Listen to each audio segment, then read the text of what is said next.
కియో మొర్రో అని అరుస్తోందంట కియా ఇప్పుడు మంత్రి సవిత గారి దాటికి. అటు చూస్తే సోలార్ ప్లాంట్ పైన దాడులు.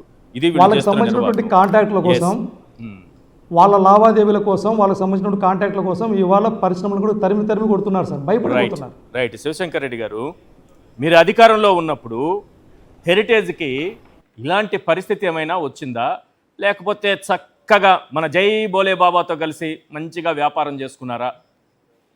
ఎట్లా జరిగింది? మీరేమన్నా అడ్డుకున్నారా పాపం చంద్రబాబు నాయుడు గారిని? అందుకే ఆయన ఏమన్నా ఇట్లా చేస్తున్నాడా?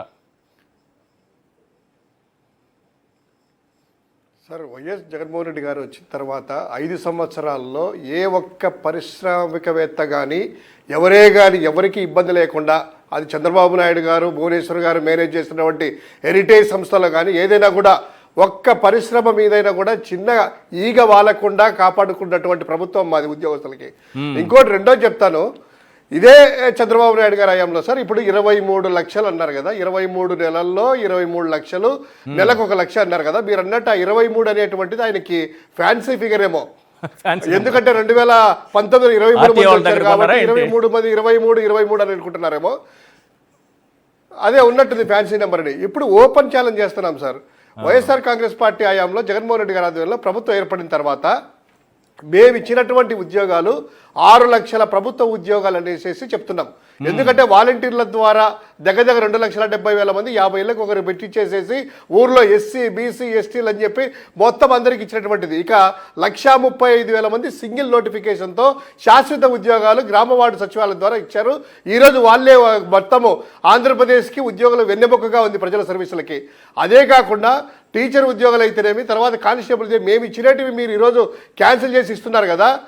ఒకటే అంటున్నాము, మేము సంక్షేమ పథకాలు అమలు చేసినా లేకపోతే వాలంటీర్లైనా గ్రామ వార్డు సచివాలయ ఉద్యోగాలు ప్రతి గ్రామంలో 15,004 ఉంటే సచివాలయాలు, ప్రతి సచివాలయంలో 10 మంది లెక్కన పేర్లతో సహా జగన్మోహన్ రెడ్డి గారి హయాంలో ప్రభుత్వ శాశ్వత ఉద్యోగాలు ఇచ్చినామని చెప్తాము. మీరు వచ్చిన తర్వాత 23 లక్షలు కాదు కదా, మీరు 23,000 మంది ఉద్యోగాలు ఇదిగో ఇక్కడ ఇచ్చాము ఈ పరిశ్రమల ద్వారా అని చెప్పి గ్రామ వార్డు సచివాలయాల్లో డిస్ప్లే బోర్డులు పెడతారా?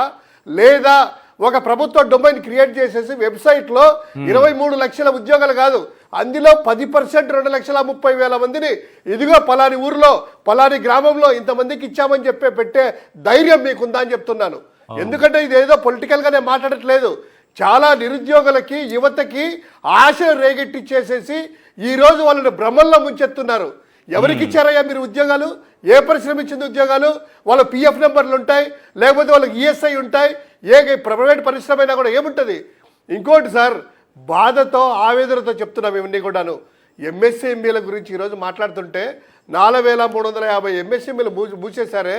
కరోనా టైంలో ఇబ్బంది పడతా ఉంటే వైఎస్ జగన్మోహన్ రెడ్డి గారు మీకు గుర్తే ఉంటుంది, రీస్టార్ట్ ప్యాకేజ్ అనేటువంటి ద్వారా వైఎస్ఆర్ నవోదయం ద్వారా 1,100 కోట్ల రూపాయలు ఇమ్మీడియట్గా ప్రభుత్వంలో బడ్జెట్ రిలీజ్ ఆర్డర్ దగ్గర నుంచి బ్యాంక్ ఖాతాల్లో వితిన్ 48 అవర్స్లో రిలీజ్ చేసేసి 905 కోట్లు లాంగ్ పెండింగ్ వాళ్ళకు ఉన్నటువంటి ఇన్సెంటివ్స్ రిలీజ్ చేసి 188 కోట్లు పవర్ బిల్లులు రిలీజ్ చేస్తే 99,700 పరిశ్రమలు రీస్టార్ట్ అయ్యేసి ఆ కరోనా టైంలో వాళ్ళకందరికీ ఉపాధి కల్పించడం.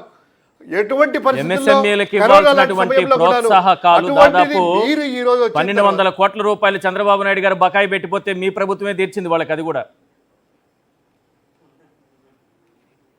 ఎస్ సార్, ఇచ్చేసేసి ఇమ్మీడియట్గా రిలీజ్ చేసేసి ఆ ఇన్సెంటివ్లు ఇవ్వడమే కాకుండా పవర్ బిల్లులు కట్టలేరని 188 కోట్లు ఇచ్చి వీళ్ళందరూ కూడా రీస్టార్ట్ అయితే 9 లక్షల మంది కరోనా టైంలో ఇంట్లో కూర్చొనేసి ఎంఎస్ఎంఎల్ ద్వారా జీవనం కొనసాగించినారు. ఇదే ఎందుకు చెప్తున్నా అంటే ఇవన్నీ కూడా జగన్మోహన్ రెడ్డి గారు కక్ష కట్టింటే హెరిటేజ్ ఉండేది కాదు, ఇంకోటి ఉండేది కాదు. ఆయనకు కావాల్సింది మా ప్రభుత్వానికి, మా పార్టీకి ఏదంటే ప్రజలే ముఖ్యము, నిరుద్యోగ యువతకి ఉద్యోగాలు కల్పించాలి, ప్రజల జీవనోపాధి మెరుగుపరచాలనేటువంటిదే. ఇటువంటి కక్షకు పూర్తికి ఏ రోజు వెళ్ళలేదు.